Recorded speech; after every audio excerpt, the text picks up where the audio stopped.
So this is the latest Lumix S1RII Mark II camera, and for £2,999 at the point of this video, this is one of the best full-frame cameras out there for content creators. It adds everything we love about the predecessor together with the likes of the S5 Mark II, so all the latest technology brings it all together to give us this fantastic package right in front of us. Let's talk about it. Starting with the design. Over on the front, we have the Lumix logo as always. We have the S1R Mark II, so you know which camera it is. But what you notice straight away is we now have this dust cover now when you turn it off. This you have to switch on in camera settings to actually have it functioning. But once you've done that, you don't have to do it again. You have the lens ejector button there. We have the record button on the front and a function button right at the top there, which you can change or modify to whatever you want it to be. It's also placed in a place that's easy to reach as well, even with this big grip on the front. You can actually buy a battery grip for this, which means when you use it in portrait mode, you still have a nice reachable record button right at the front. What you notice as well is they've removed some of the buttons that you normally have on the predecessor. Stuff like the switch button that's normally here with 1 and 2 function buttons. They've now removed that lever, which you won't see there anymore. Over on the left side, you have all your ports placed here. So if I open this flap here, we have a full HDMI port located there. We have a USB-C port. We have your headphone port. And right at the top, we have the microphone jack. On the right side, we have this nicely locking mechanism, which reveals our dual card slots. We have CF Express and your SD card ports on that side. And your remote is also here as well for your remote trigger. Over on the back, we have a bunch of buttons here as well. So we'll go through that over here. So we have autofocus on button, and then we have this focus switch. So you can have single, continuous, or manual focus, which is a little switch there. We've got the button there as well to change focus mode. We've got the joystick here as well to change what you're focusing on and to control the menu and so on. You got the typical function Q menu button there. Got your menu button there as well, and this rotary dial is still there. You got your display button and a return as well. What you notice here is they've removed the dedicated delete button. So now we just have the return, which also doubles up as the delete button. Over on the side, we have the lock switch, so you don't mistakenly change your settings or anything like that, and the play button to play back and so on. What's also changed as well is this LCD display. This is now a tilt and free angle LCD. So you can see you can rotate this if you wish to do so. And then you can also move it out as well. So if you want to go up or down, you can also move that all the way out, which I think is pretty cool. It just makes it a lot more flexible for content creators out there. The display itself is a 3-inch LCD display with 3:2 aspect ratio, and you're talking approximately 1.84 million dots. So this is nice and bright. It's good for different lighting situations, and it's just nice and vibrant and sharp as well. Over on the bottom is your tripod mount. As you can see here, it's already mounted, and also you get your battery ports as well. So we're talking your usual 2,200 mAh battery, which is the same in the S9, for example. Over on the top, we have the hot shoot mount there. There's also your LVF on the back as well, which I forgot to mention. The OLED live viewfinder itself is approximately 5.7 million dots. So it's nice and sharp, nice and vibrant, and true to life. This has a built-in fan as well, which is really good. It means you can shoot for a long period of time. You also have on the front your tally lamp, and there's also one at the back as well, which is cool. And then we have your dials everywhere. So we have the white balance, ISO, and also your exposure compensation button, your record buttons up top as well. What you notice as well is your shutter button is now integrated with the rotary dial on the front. So before we used to have that just by itself and another one there separately. So now that's integrated together. We also have another dial here.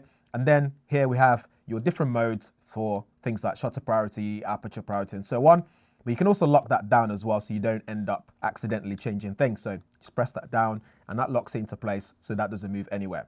Integrated below that as well is your on and off switch. So you just press that and you get that nice clicky feeling from the carbon fiber dust resistance on the front. And then to my right, you got your dial to change things like your self timer and so on. It's also got that button there to lock things into place. What I love about here is this red detail just around it, which is really nice. And then there's also an integrated switch right in front of it, which allows you to switch from photo, S&Q, video, and so on. So that's basically all the buttons that you get all around the Lumix S1R2. So overall, in terms of the ergonomic, I think it feels really nice in hand. I love the big grip on there. It's still got the nice bulk, but not too much. It's slightly lighter compared to the predecessor, which is advantageous, especially when you consider you're going to start adding bigger lenses that's going to add weight to it and so on and so forth. But it's still pretty much familiar for those who's been using the S1R. So this is a really good thing. So overall, really nice design. One thing I would have loved to change is the buttons should be probably illuminated. I don't know if that's a thing or not, but sometimes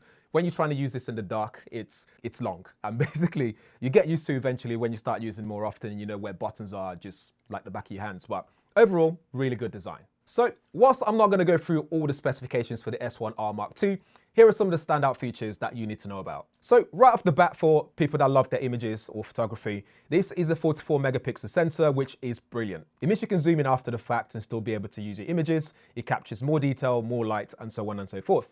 This is capable of doing 8K video recording at 17:9 or 16:9. And also later on, we're going to be getting 8.1K open gate via firmware updates. We have 30p at 10-bit, 14 stops vlog.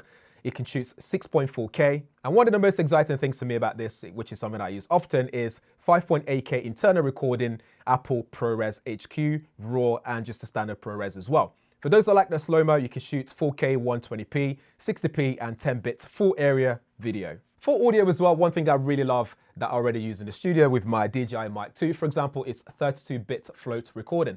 With that, it means I don't have to worry about clipping or anything like that. So for example, if you're filming in situations where you have two different people in an interview where someone might be peaking, someone might not, 32-bit floating is going to save you a whole lot of headache. We also get Cine-like A2 color profile, which is close to Rec 709. For the first time, we get forced color options on there as well, which is good for accurate color to make sure you get things right off the bat. It supports frame IO, proxy recording, and like I said already, we have CFX Express, which means you can record to 2 cards for backup or for whatever reason you need to do so. And for situations where 44 megapixel is not enough for you, you can also shoot high resolution mode, which is 177 megapixel in RAW and JPEG. For autofocus single, you're looking at 10 frames per second mechanical, and autofocus continuous 10 frames per second mechanical. You can also have up to 1.5 seconds pre-burst, which is good. And for autofocusing, you have eye, face autofocus, you have autofocus tracking and detection autofocus as well. One of the great things about shooting on the S1R Mark II is that image stabilization. So there's 8 stops of in-body stabilization. There's dual IS2, active image stabilization, EIS, and boost IS as well. So closer look at what you can do with the camera on the menu. So let's start with photography. So the switch is set to photography right now. The first page you see is your photo style. So here we got things like Lumix LUT. So you can shoot standard if you like, and you can also change some of these settings in terms of contrast levels and so on. You can scroll across and have vivid, natural, and so on and so forth. If I go all the way, you got Cine-like A2, which is close to Rec 709 in video, like I said already. And then we keep going. We've got vlog mode as well. You got real-time LUT, which is where it gets exciting. So we go here, we can set our own LUT, and then you can upload different LUTs on here using the Lumix Lab app. So if I go here to Lumix LUT Select, you got some of the LUTs that I've already uploaded. So you got sample ones and so on and so forth. There's loads of different sample LUTs that I've already uploaded on here. And if you don't want any of that, you can just simply go straight back to standard, and it just shoots at standard. Picture quality, we got fine, standard, raw standard, or you can shoot fully raw. But where this stands out is this high resolution mode settings. So if you go in here, we've got high resolution on or off, and then you can also set the quality, raw, or you can shoot JPEG, combined, etc., depending on what you want. And then you got your shutter delay as well, so you can change that depending on what you want. But that's pretty much it with the high resolution mode, which is really good. If I change picture quality in high resolution mode to fine, you can then see the picture size here. So you can see the level and the quality that you can shoot. So really big. To use the high resolution mode, you have to use the dial up top here. So you have to then put it into the right mode. And then when we go into shooting, you can see there, actually, let me move this around so you can actually see it change on screen as well. So here we are. So we're now in high resolution mode. And then when I press the button, you can see that it starts to record there. Takes a couple of shots, creates your high resolution image, and Bob's your uncle.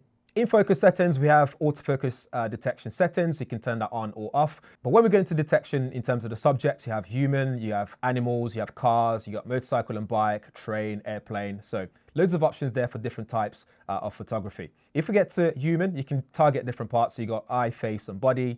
You got eye, face as well. So again, depending on what you're shooting and what matters to you, you got freedom and flexibility there, which is really good. One of the things I loved about the S5 Mark II is hybrid zoom and crop zoom. So when shooting in JPEG, this will be highlighted, allowing you to shoot hybrid zoom, so you get a bit more zoom out of your lenses, and crop zoom as well. In image stabilization, we have all the options available, so like E-stabilization, boost, in video, anamorphic, and so on. So loads of options available when it comes to stabilization. And if you have a lens that also has stabilization built in, so all that combined means you're going to get really steady shots out of this camera. Burst shot settings, like I was saying earlier, so you have pre-burst mode as well, so you can see there 0.5 seconds, and you can have different burst settings. So you got high, you got medium, and also L mode as well, so low speed mode. So loads of options there again to get your fast shooting mode. So when you're shooting sports and so on, all there for you. Shutter type can be changed as well. So you got mechanical, you got electrical as well. So again, just shoot different mode, or you can have it on auto. One thing that's also been brought back as well is live view composite. So if this is something that you use and you like to use this is now there for you. Moving on to video settings, so we see what options we have as well. So image quality there again, you have photo style, so you can shoot vlog mode, so you can, color grade it later on if you like. There's also some extra settings you can add like sharpness and so on.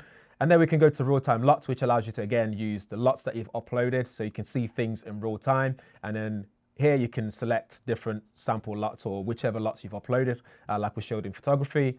We can scroll on to like 2100 H-Log. Again, if you like H-Log, you can use that as well, and then color grade afterwards. And there's loads of different styles. There's a standard as well, vivid, natural. What I usually use is obviously Vlog. You can also shoot, like I said, Cinelike A2, which is very close to Rec 709, if that's something that you like. So loads of options and flexibility for content creators. We go back out and we look at things like your dynamic range expansion, so you can extend it. So we have options to switch it on, and then look at our dual native ISO as well. You can have low and high or auto. ISO sensitivity in video, you can change that as well. So you can go as low as 400 in this mode that I'm in, the settings I'm currently in. And the upper limit can go all the way to 51,200, but I normally stick to 6,400. But again, it gives you the flexibility to select whichever one you like. The synchro scan, which allows you to micro scan for when you're shooting things like your phone screen. So you can get rid of this flickering because you can do minute level of angle. Where things probably get serious for you though is file formats and recording quality. So in file formats, we have MOV, we have MP4, and we have Apple ProRes. MOV gives you a ton of options compared to the other one. So if you go through to MP4 first, you can select different image areas. You can have full frame, APS-C, pixel over pixel. It depends on what you want to shoot. So full sensor means you can go to record quality. And then if we go all the way up, we got 8K, 10 bits there, 30p. And then we can scroll all the way down. You got 4K there as well. You can keep going and going and going to see what options you have. But if you then go to MOV, you get a bit more options available to you really. So you can see there, we got 8.1K 30p, 8.1K 24p as well, 420. So you got loads of higher resolution options available to you. And again, like I said to you, for this price point, it's so fantastic that they give you all these options because if you're someone who does like keyframing and post-processing stuff, then shooting at 8K just gives you that extra option to be able to go back in and pinch stuff and re-edit areas that you might not have thought of and stuff like that, and not have to worry about missing pixels. So loads of options there. We go back to file formats for those that like to use Apple ProRes. This is something that I shoot. So if you go to Apple ProRes, loads of options here again. We've got 5.8K, 30 frames, and this is raw HQ quality as well. Or you can go raw there as well. So loads of options here to shoot and flexibility. So I think this camera is great in terms of giving you so much options and flexibility in what you can and can't shoot.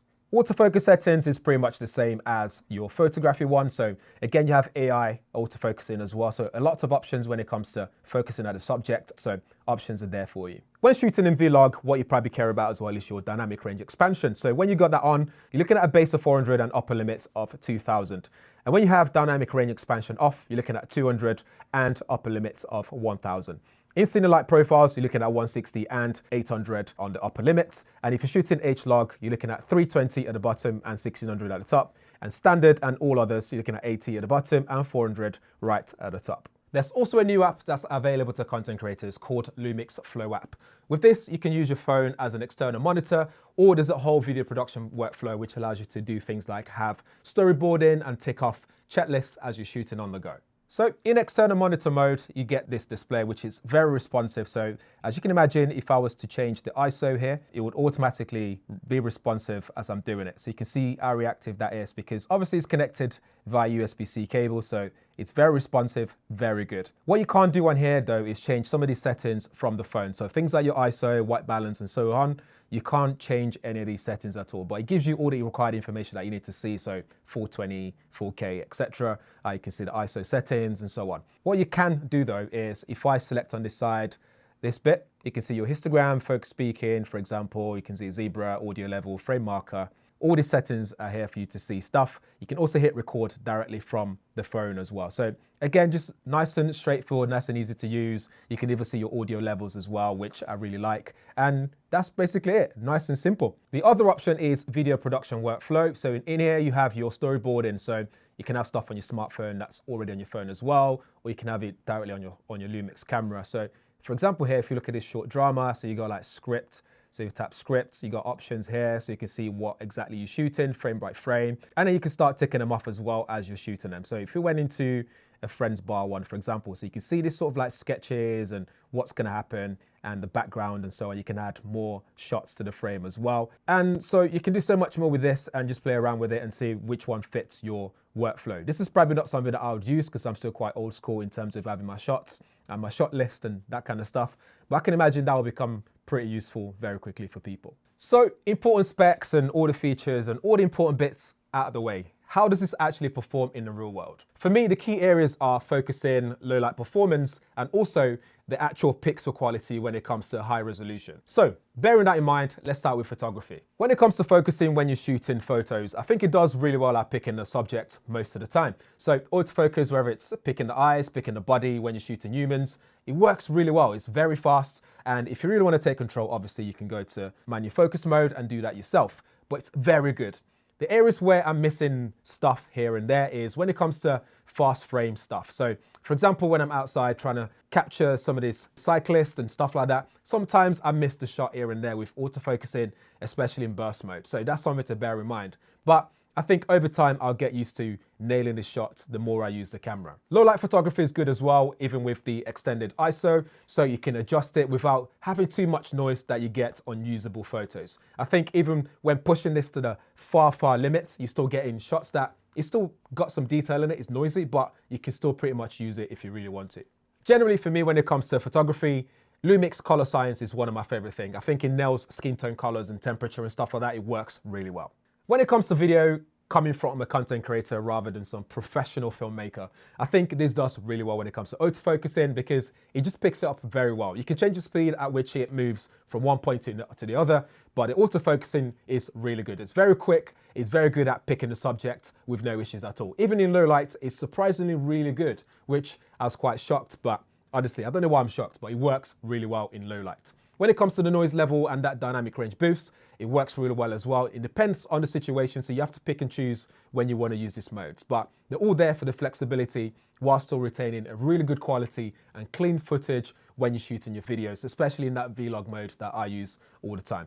Being able to shoot in body, ProRes, Apple ProRes RAW, I think that's going to help a lot of people in terms of their workflow, shooting content that they can grade afterwards in the way that they shoot, and also having that cine-like A2, which is very close to Rec 709, which I know some people rave about. That's all in there that you're able to shoot in, which is really good. Having a dual card slot works really well as well. Shoot straight to SSD if you're willing to do that. That 32-bit float with XLR works really well as well. And they're always going to be releasing firmware updates to make sure this works really well. One thing I love about Lumix is they listen to their consumers, they listen to their creators for feedback. So they're always going to be updating this to make sure it's hitting the spot when it comes to a tool that you can use for filmmaking and photography. If you ask me though, this is very skewed a little bit towards videography. As far as photography goes, this is not the level of 60 megapixel when it comes to the Z8, for example. So resolution is still something that I wish they just push a bit more. You know, it's not something that everyone's asking for, but me personally, that's something I was looking forward to getting. But 44 megapixel is still pretty good. When you start punching in, for example, I took the shots of this guy just gazing towards London by the Thames, and you can zoom in and still use that shot, and it's still got a lot of detail. It retains a lot of detail, even with that gray, flat London sky. In a really good weather, the skin tone still pops as well. It's still really good. So I think overall, for £2,999 on this camera, you are getting a bargain. You are getting a lot of camera for your money. You can get a bunch of this and have a full production stuff going on in your studio, and you're not going to miss out on anything. It's just really good. And I can't wait for them to release that 8K open gate system, which means I can pick different areas after the fact and just not worry about missing the moment and having to shoot that way and then that way later on and vertical, whatever. I don't have to do that later on. You can shoot that all in one go. So at 8K as well, it's insane to me. But yeah, overall, really good camera. Let me know what you guys think in the comments below. If you have any questions, drop them as well. I think there's a lot to do with this camera that I may not have touched on. So if there's anything that pops to mind, drop them in the comments below and I'll do my best to answer those for you. Thanks for watching. See you in the next one.